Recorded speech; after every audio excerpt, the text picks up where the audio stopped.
Welcome to Blake Street Banter, where one of us knows what the word banter means. The other two are just along for the ride. Tyler, say hi. Hey. We are joined by Nick Bush. How you doing? I'm good. Thanks for having me. And again, I know we just pointed it out, but you're looking sharp, man. I like it. Thank you. Appreciate it. Is that the normal get up? Like you wake up at 5 o'clock, 6 o'clock, go to the field in the night, and you come back in a minute? Collared shirt, yep, head to the field and then come back in, just hang out. That's commitment. Because I'd be slumping, man. I'd be baggy sweatpants, the hoodie, Colorado Rockies hoodie or something. I'd be going. Yeah, they want us to keep it professional. I love that. That's sweet. Which is understandable. Yeah. Yeah. So do you have a different outfit or you just wear the same one every day? They definitely get worn multiple times, that's for sure.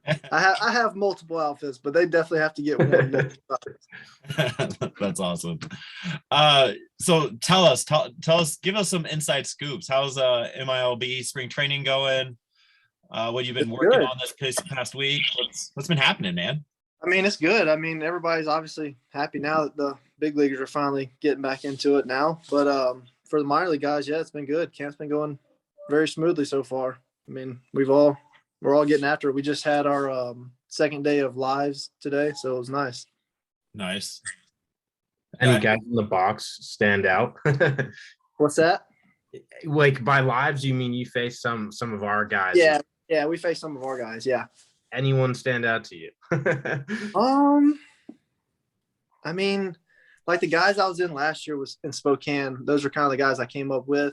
And those a lot of those guys I faced today, and I mean they're all good hitters, but we good competition. We just go back and forth with each other. Okay. So you struck out Grant Levine? I didn't face Grant. I didn't face him. Okay, he's a friend of the pod, so I feel like I can throw that. Yeah, I didn't get to face him. Okay, when you do, let us know how that goes. I will. How was the vibe today when the announcement was made? It was good. I mean, I don't think they didn't make a big announcement like all of us together because it was like a little bit after we broke from our team meeting when it was actually announced. So I mean, there was obviously word going around throughout the camp, but we weren't in a big meeting or whatever. But it was all everybody was happy. We're finally they're getting back to us. It's been uplifted, I guess. Yeah. Was there a cloud hanging out around? Was there a different tone this year than last? It was definitely different. The biggest thing that was different was all the head guys were always there every day. Which was nice. I mean, that was nice for us. I mean, they got to be one-on-one, see us and stuff, which was nice. But now it was kind of you could definitely tell that the vibes are a little bit different, but everybody kind of seemed on edge. But it towards the last couple of days, everybody seemed kind of upbeat because I think they were figuring stuff out. Yeah, that makes sense. That's wild. I was driving home from work and I saw the notification. And I'm pretty sure I shouted way too loud in my car that we had a deal and baseball's back. And it's Major League Baseball's back. I mean, minor leagues were playing either way, but it's just cool. It's just good to have it back. Back good to for normalcy, everybody. Right? Yeah. Yep. All right, let's talk about you. Let's stop wasting time. Let's talk about you, huh? I appreciate you coming on. How bad of a golfer is Shelby Lackey? He's not bad. We can't. None of us can really say that we're good. I mean, we want to tell ourselves that we're good. We'll say it and tell ourselves, but all we got to do is play with each other a couple of times, and we'll obviously realize that we're not as good as we think we are. Still, we all have our good days and bad days. It happens. Yeah, that's fun. So you went to LSU as a Georgia native. How did that happen? I feel like that's almost. So it's kind of weird. So I grew up actually a fan of LSU baseball my whole life. My mom pulled out drawings after I went to LSU of when I was a kid, on old paper that was LSU Tigers, purple and gold, all this kind of stuff. And it was just, I didn't realize it until I got older and all I would watch was LSU baseball. I didn't really my dad went to UJ. I had family that went to Georgia. I loved UJ football. I was a diehard Georgia fan growing up, except baseball. Baseball is a different story. It's LSU always.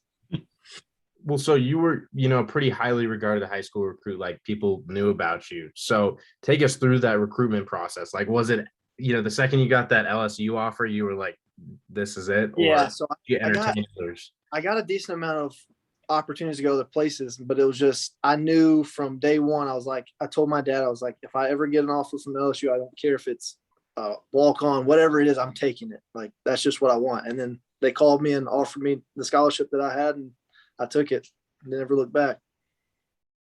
That's awesome. And it's yeah, definitely a rich baseball culture there. So obviously, you know, you're saying you're a lifelong fan. You're keeping up with the current squad, right? Oh yeah.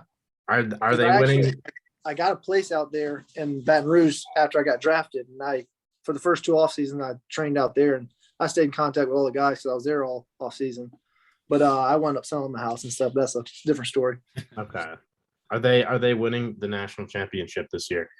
This year, I mean, I would love for them to. Yeah, obviously, they're good. They're just young. It's just they're gonna figure it out. I mean, they always seem to hit very well every year. It's just the pitching is kind of like the starting role is where we have hard times every year. We have hard time finding the 3 guys to stay throughout the whole year. Mm-hmm. Yeah, I think for sure that this, of course, yeah, like you said, you guys have, you know, consistency with hitters. I think this is like one of the best lineups I've ever seen. Oh yeah, the lineup wise is it is crazy. Yeah, they won't have trouble scoring runs. That's for sure. I definitely don't. I don't think they'll have a problem doing that. And just one more thing on the current squad. What do you have to say about Dylan Cruz? Just for like, you know, the general baseball community, what do you have to say about he's the real deal. I think I personally do, because I saw him come in his freshman year. I was there and training the off season. He came in as a pretty big kid, and I was like impressed by what I saw. I saw him in the fall, and then this coming season, he came back and he was like 20 pounds heavier of muscle, just looked like just a bodybuilder basically, and he's just still mashing balls. I mean, he's really good. I think he's really good. Was Jamarcus Russell a reason you liked LSU when he played baseball? Yeah, I would say it was a little bit of a reason. Yeah. I would say so. I grew up in Omaha or Nebraska, so CWS was always our ticket. And I remember cutting the line. Oh, I didn't cut the line. I joined other LSU fans because LSU shows out in Omaha. It's ridiculous what they're able to do.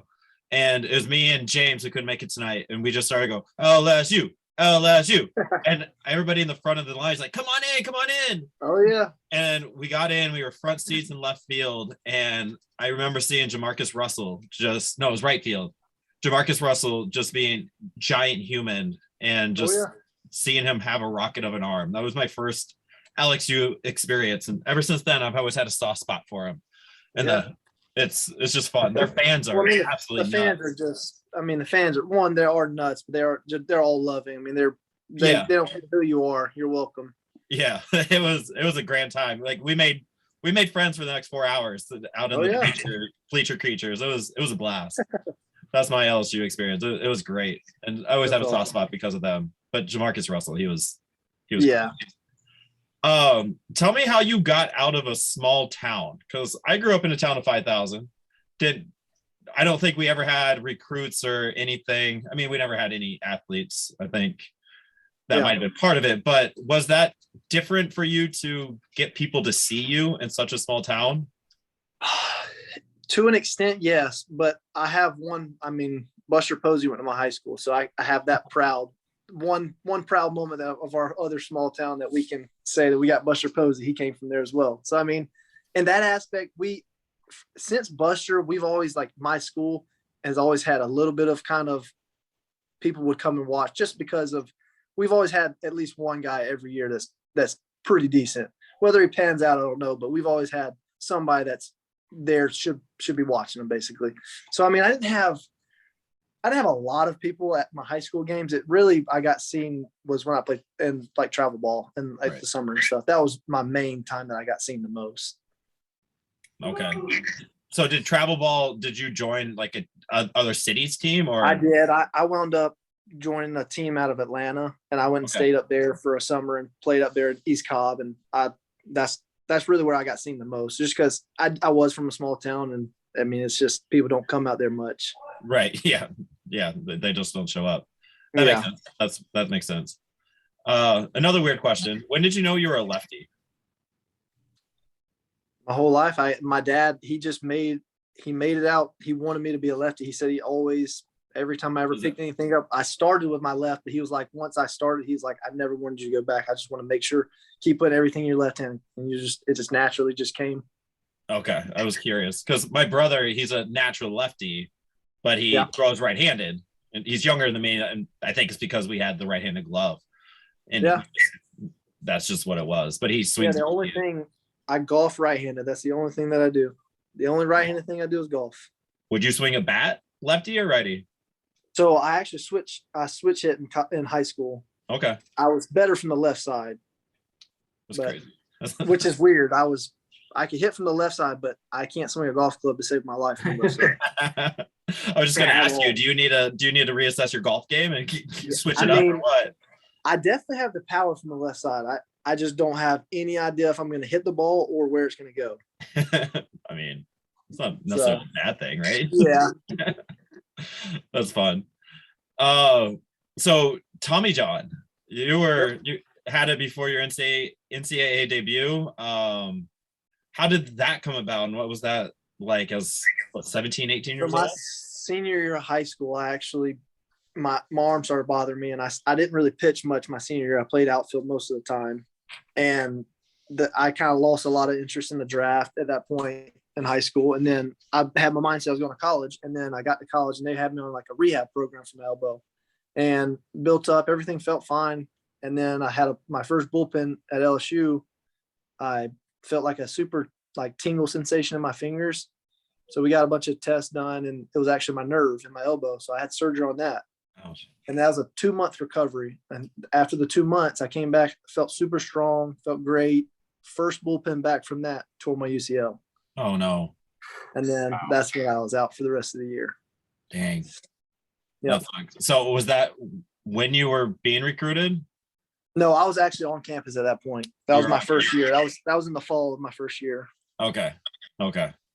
What was that experience like for you mentally? Like, you get to a place that you kind of dreamed of for years, and that's how it starts. Like, how? Yeah, because that was probably, I would have to say, probably one of the hardest moments that I've actually been in my life. It opened my eyes, I guess I could say. Like, I was expecting to be there and hopefully pan out to be somebody. I mean, that's what I wanted. And then you get there and right away you get hurt, and you know that the what you got hurt from is basically a year. You're out for a whole year. So I knew I was going to miss it. So, I mean, it was devastating, but I had a phenomenal group of people around me to help me through it. Staff, all my training people, just phenomenal people. They helped me through it. That's really what got me through. So LSU was obviously super supportive and able to help you with all that. Yeah. Yep. That's cool. So then you came back 2017, had that run with the CWS runners up. Yep.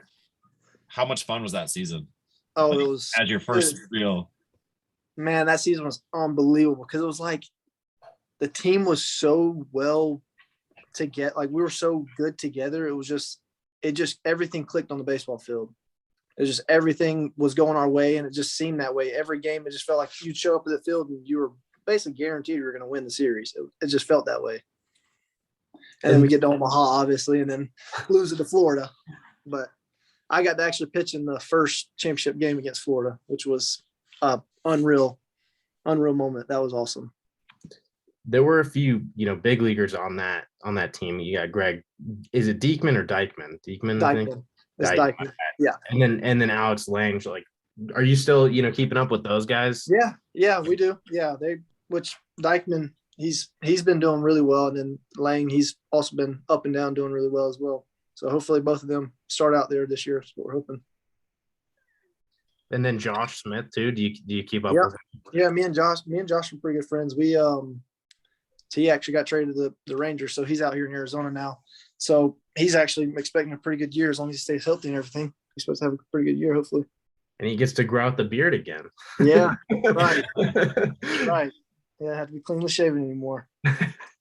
Go back to that CWS experience. How nuts was it being in front of that many fans at that young? Yeah, that was just because, I mean, at LSU, I mean, we already have an amazing set of fans. I mean, we are averaging 10,000 on a weekend. So, I mean, it's hard to compete to that. And then you go to the College World Series and it's 22,000. It's like, you didn't think you could get anymore. Mm-hmm. And just about, I'd say 80% of the fans that were there were all in purple and gold cheering for LSU. Yeah. Especially at least that year. Yeah, they were. It was crazy. That's nuts. Did you recognize any of the weird chants that they do? Like left field sucks, right field sucks. Yeah, there's certain things that you'll hear like in the College World Series that actually you'll hear some really funny things, to be honest, because I was in the bullpen at LSU, so I was out there and I got to like experience some of the, like the actual crowd scenery and stuff. So it was really cool. Yeah, those bleachers, man, they're fun. Like you should just go as a fan one year, just whenever. When in like 10 years, 15 years when you're retired after doing work for the Rockies. But it's a blast. It's so much fun. It's been a hot minute since I've been there. I just love talking CWS. I have Rosenblatt Stadium seats in my backyard right now. Really? And I had all this stuff. We went every year. Like I think we went almost to every single game possible. Or we'd find a way. It was just a blast. I loved it. Yeah. So well, I mean, my sisters came and stuff, and they had an amazing time. If my sisters can come and they have a good time, it's obviously fun. If you can get some girls to come and enjoy the College World Series, it's got to be a good time. Right. Yeah. It's for all ages. There's really everything for something. Yeah. And it's just a giant street party. It's a blast. Highly recommend it. It's so much fun. So you LSU freshman, sophomore year, you played some summer ball in the Northwoods up in Minnesota, right? And then drafted and you went to Boise and you did pretty solid. What was that transition from the college to the pro life like? So the biggest transition I think for me was obviously I went from LSU having 10,000 fans at your games, that whole atmosphere and the facility and everything. And then you go to a short season team where you have a smaller park, not as many fans, not even close to as many fans. No. And then you're just kind of thrown into where it's almost like kind of like a fraternity. I mean, you're just with a bunch of dudes and you're always with them throughout the whole season, and just every day's basically the same day. So it was like it was different because like college, you don't play every single day. Yeah. You have days off, you're going to class, you're doing stuff like that. But this is, you show up to the field, you play your game, you go home, you wake up, rinse and repeat, do the same thing. So that was the biggest adjustment, was having to get used to playing baseball every single day and having the same routine every day, just kind of getting over that. I guess don't get in a slump where you get bored. You don't want to ever let your mind get to that point, because then it's like, what day is it? You never know what day it is, and it's just like that. But I think the other biggest thing was, honestly, I think the biggest thing was the fan aspect. It was just, that was an eye opener, because I didn't go to a small school where it was like, I have a bunch of friends that went to smaller schools that were like, man, we like the people that we played in front of boys, they were like, this is a lot of fans for us. And I was just kind of like starstruck, because I've never really known that, honestly. So it was a good eye opener though. It was just like, you have to grind through things to get to where you want to be. It's not handed to you. Right. So everybody's going to go through it. So which is nice. And what was the transition, mostly at LSU, like you said, you were coming out of the pen. You made a few starts, but Rockies draft you and you've been almost exclusively a starter. So what was the mindset change? At LSU, towards the end of my career, the last year, they started me a couple games, and I threw pretty well, and they wanted to continue to start me, but it was at the end of the season. So I kind of sat down with the coach and was like, hey, I really want to be a starter. I still have some eligibility left. And he was like, I think the best thing for you is to go pro ball. You're ready. Like, you need to go. So I just took him up, and I was like, all right. So I got drafted, and I told the Rockies, I was like, the one thing that I want is for y'all to, if I want to get drafted, I want y'all to allow me to start as long as I can. Obviously, if I do it and I'm not good, then y'all can do whatever you want, but at least give me that chance. And that's what they did. They gave me every opportunity. And I just I knew that all I had was that opportunity. It was either take it and run with it or go to the bullpen. So I just kind of taken it and run with it. And I have to ask, why were you set on being a starter? Like, why was because that? Because I really have never known any difference. That was what I was in high school. And I really I'm a big routine person. I like knowing when I'm throwing, what I need to do to get ready, all that kind of stuff. And I didn't mind it at LSU. It was just it's a completely different mindset for me. Right. I'm a big routine guy. So on my start days, I do the exact same thing. I have it written down. I do everything the same. And I like that, because once I get in that routine, I get comfortable, and then it just kind of rolls smoothly. Right. Yeah, one less thing you have to worry about, one less variable that might, just ruin mess up everything. That makes sense. I get that. And so, and I mean, it's worked out for you, right? Yeah. No, 2019 organization all-star, 2021 organization all-star. It's been good for you. Yeah. I mean, I'm trying to make the best out of it. I'm trying to get there. It's sweet. Because I mean, and you're not really the new age pitcher, and I don't mean that in a bad way. You don't throw the gas, you don't throw piping hundreds and with the crazy slider. You're a spot guy, right? Like low velocity, big curveball. And you're doing that in this age, and I think that needs to be recognized, and it's pretty cool. Yeah. Well, because I know that I'm not going to be that guy. Like you said, I'm never going to be the guy that throws 100. I'm not. I know where I'm good at, and that's living in the low 90s and hitting my spots and throwing off speed. That's what my good spot is. So I just use that. I know I can get outs with that. I don't try to overdo it because I can't throw 100. So there's no point in trying. Exactly. Not going out there doing anything you can. Yeah. So what are you working on right now? So what are you adding to the arsenal? What are you perfecting? What are you getting ready for? Right now, last year I brought in a cutter about halfway through the season, I think, and it actually turned out to be one of my best pitches. My buddy Ryan Feltner, he got called up last year. He's actually the one that showed it to me. Shout out to him. I was telling him that I've been wanting to throw one. I just can't figure out a grip, and he showed it to me. And he actually doesn't even throw the same one. He just showed me this. He was like, I've seen guys throw it like this. Try it. First time I tried it, it worked, and I've never changed anything. So I actually really like it. It plays really well off my four seam. I've been using a bunch. So I'm trying to make that one of my staples in my arsenal now. That's so cool. And how's your changeup coming along? Like, I know that's kind of been, I would say, like your third pitch for a while. Like, how do you feel about the changeup? Yeah, the changeup, that's been my baby for a long time. I'll always keep that. I'll always throw that. That's my favorite pitch to throw. I throw it the most out of anything other than the fastball so far. And that's why I'm trying to get to the point where I can get away from that a little bit, where I can throw more hard pitches like a cutter or a fastball or something, and then use that just to strike out, basically. Mm-hmm. Have the Rockies kind of guided at all like that? I know you said that Feltner was kind of big on getting you that cutter, but the Rockies love guys who work, change up fastball and if possible that cutter. Like, is that something that they have advocated for? No, so they like my fastball and the changeup because that's what I've always used in my career, and they've never really said anything that they want me to work on in that aspect, just because it's always worked for me. And then I added this past year, and I told them about it, and I've thrown in multiple bullpens, and they've seemed to like it, so they just told me to keep throwing it. Makes sense. Yeah, I don't know if you're familiar with Chris Russin. He was a Rockies reliever for, I guess he was a starter too for a while. And I think you and him have a pretty similar arsenal, especially with that, that cutter coming in. Yeah. He's I would say a fan favorite. He was really dependable for a long time. So yeah. that'd be cool to see. Hopefully I can live up to that.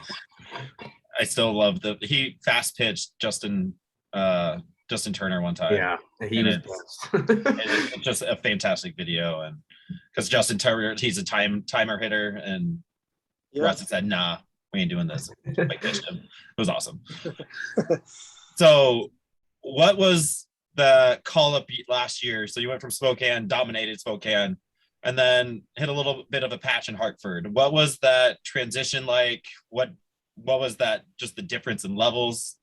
Like, there was definitely a difference. I think the biggest difference for me was I was very reliant on my changeup in Spokane, which I always have been. I was very reliant on it in Spokane just because it worked so much. I mean, it was just one of my pitches that was so dominating. It was like it would be dumb for me not to use it, basically. So I threw it a lot. And the thing was with my changeup in Spokane was I could throw it at any count, anywhere, and 90% of the times the guys were swinging. Mm-hmm. And I got to Hartford, and my first outing was the complete opposite. It was like I could throw my changeup right down the middle, and they were just watching it. They were just like, "We know that's your pitch. We're not going to swing at it. We're going to make you throw us what we want."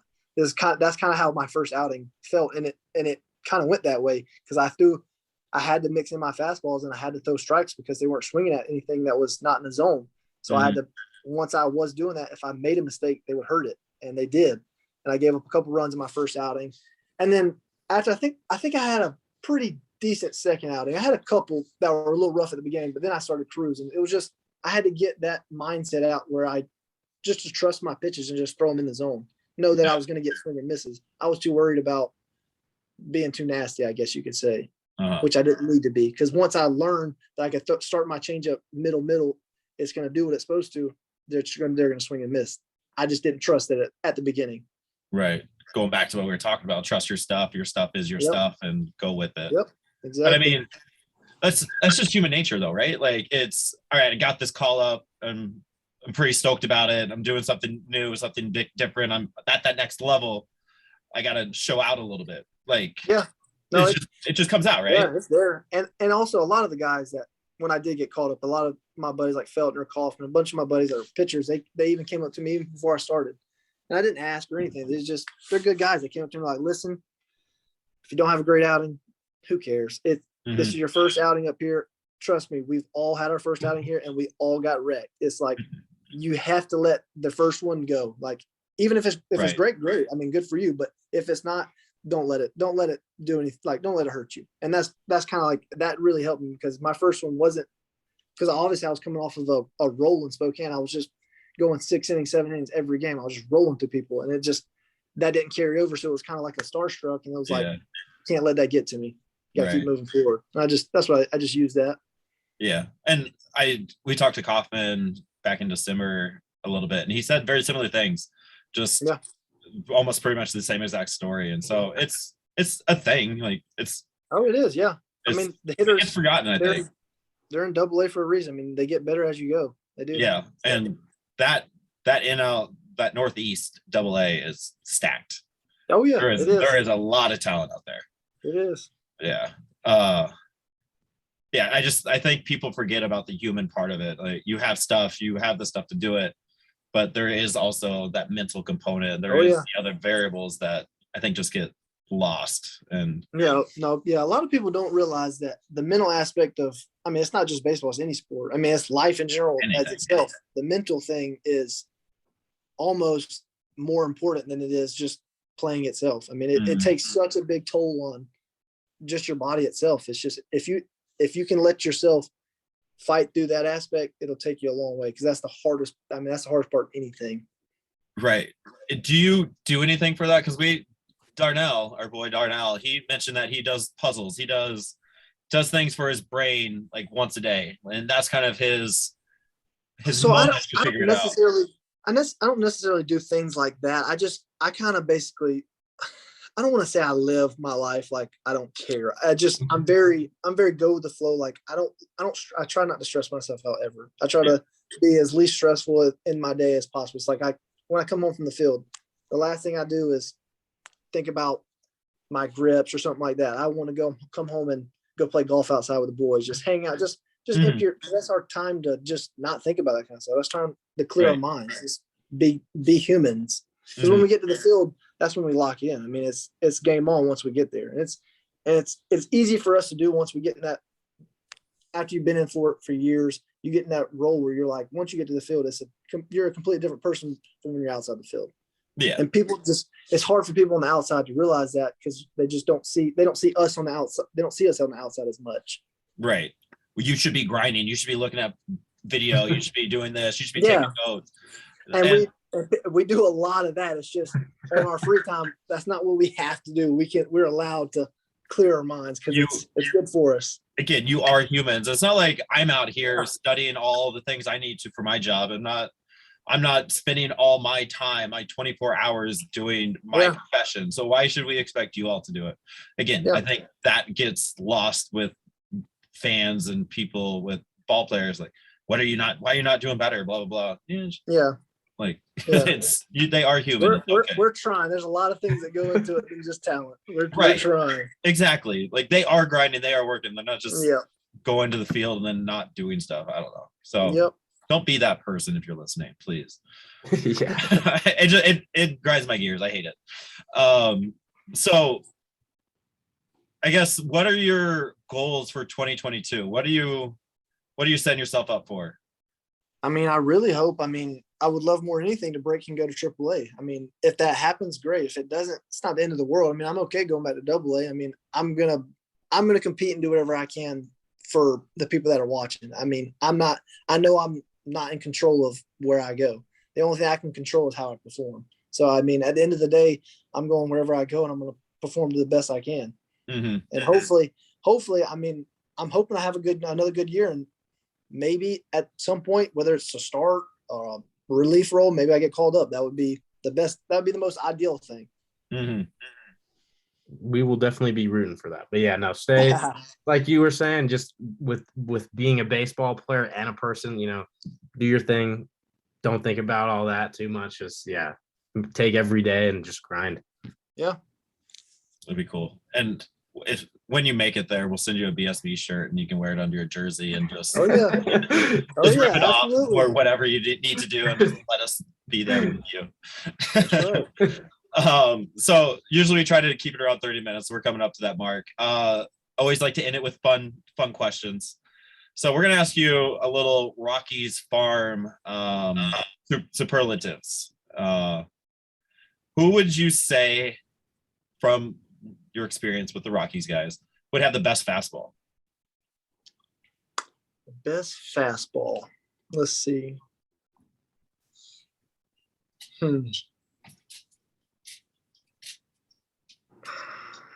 I really think the best fastball that I've seen, honestly, is Feltner. I think he has one of the best fastballs. I mean, it's electric. It really is. When he's 100%, he's on. It's unbelievable. It really is. Yeah, and I think because we saw him, make his debut, I think he was throwing like 2 or 3 miles per hour slower than he was at the beginning of the year. Yeah, like, he was pretty tired, I think, at the end of the year. Yeah, he was pretty gassed. So I think people will be pleasantly surprised if we get to see him, in April or May. Oh no, the Rockies fans, they'll see him again pretty soon, I think, and it'll be a completely different Feltner. I mean, because I spent basically all off season with him this off season. We pretty much trained together, so he's in good shape. He's ready to go. I love that. Let's go. You all heard it here first. That's something to look forward to. But so now staying on like the best pitch train, who would you say has the best secondary pitch? Any pitch, off speed, breaking. Let's see here.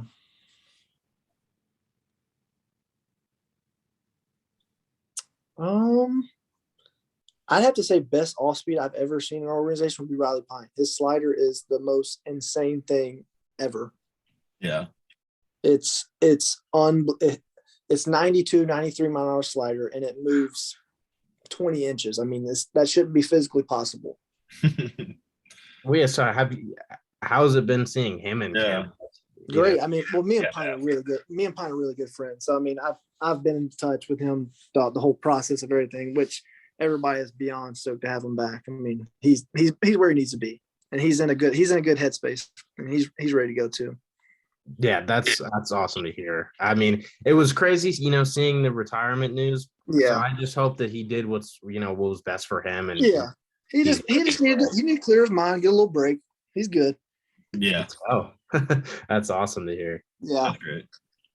Oh, he couldn't stay away from those boys long enough. That was the problem. he missed us too much. Was he the one early in the morning sending the group text, guys? What are you doing right now? Yeah, that's right. Exactly. He's all worried about what we're doing all the time. Who would you say has the best pitching mindset that you've been around? Pitching mindset. Let's see. I think PJ Pullen's got a really good pitching mindset. If you know who that guy is, he's a really good left-handed reliever. He's very, I don't know him. So is Jake Bird. Jake Bird's another one. His thought process just in baseball in general is crazy. He reminds me so much of Scherzer. That's who he reminds me of. Really? Just a killer. Yeah. Literally, yeah. I mean, that's like the perfect player comp if I could ever give Jake Bird a player comp. That's a good one. Which is a good one to give. I mean, obviously, yeah. Yeah, we've been trying to get PJ on because Lackey told us to reach out to him, and we've contacted him, and yeah, I'm big on PJ. We just Yeah, wrote a little blurb about him. He's got Yeah, we like old PJ. yeah. Right. Who's the biggest? I don't want to say clown because I think there's not the best term, but like who's the biggest jokester, comedic relief? That's the easiest one. You already talked to him. That's Shelby. That's the easy. Okay. I mean, That doesn't surprise me at all. There's no answer fast enough for that. That's funny because I mean it takes a couple minutes to like realize like, okay, who has the best fastball? Who has the best secondary pitch? Who's the funniest guy? And it's not just funniest. I've never met somebody in my life that knows everyone. I mean, he's got that energy about him. I believe that. It's insane. And if he doesn't know him and you ask him, it's like, who's that guy? He'll go, I'm not sure. In 5 minutes, he'll know everything about that guy. It's crazy. He's got a very infectious personality. Like when we got off the interview call with him, I was just like, wow, that's you don't meet a lot of people like that, let alone you don't players. It's like, wow, that's and even when it don't change, even when the season's over, it doesn't change. In the off season, he'll call you every other day. He's got to talk to you. He has to talk to everybody all the time. Does he ever stop? Huh? He never stops, does he? Oh no. But that's what we love about him. That's just who he is. Right. Yeah. Yeah, that doesn't surprise me one bit. That's awesome. You'll be watching a movie with Shelby, and he'll hold on, I got a phone call. He hops on the phone. He's on the phone. He's a people person. That's awesome. This is gonna put you on the spot. Best teammate. Ooh. And it can't be Shelby Lackey. Yeah, I know. This is a tough one. It wasn't gonna be anyway. Man, that's tough. Yeah, that one's gotta be just one. The guy that can boost your spirits, like tell you the right things. I guess that's kind of the best way to think about it. Yeah. Trying to think from all the guys that I've been around, who's got that. Cause there's a bunch of guys that are very like just you'd want to have. If you could pick one person, you want them on your team. I mean, I can name 2 or 3 of those guys. So it's one person. I don't know.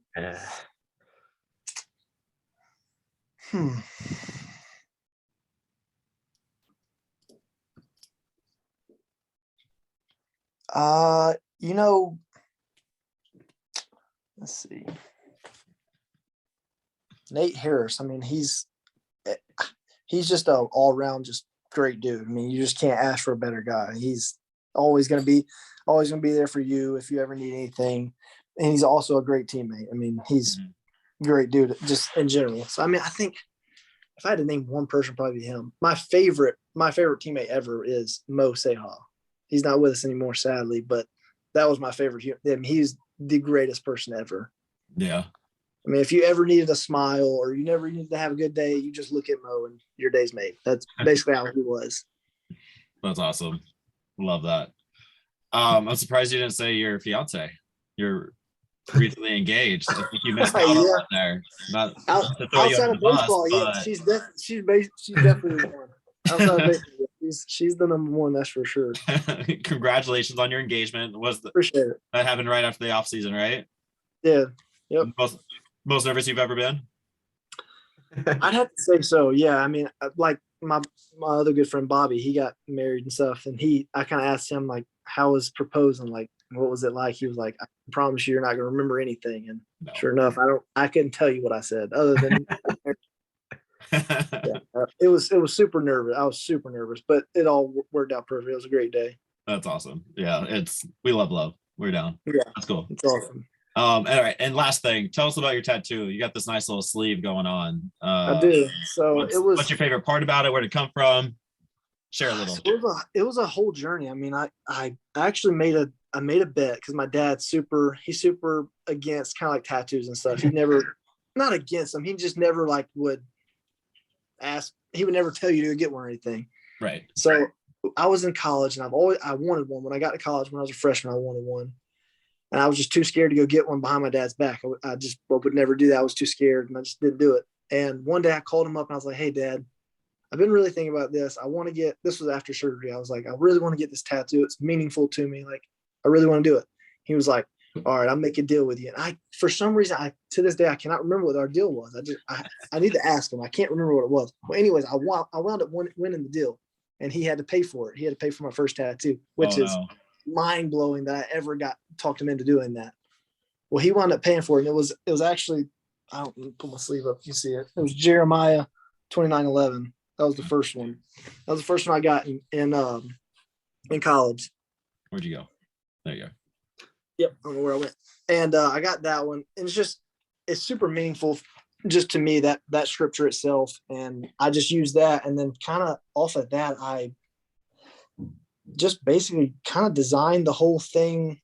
It's all kind of like religious and scripture, that kind of stuff. I just designed it myself throughout just a lot of planning. I sat down and it was just like, I want to do this at some point. I would draw and I would sketch out a lot of things.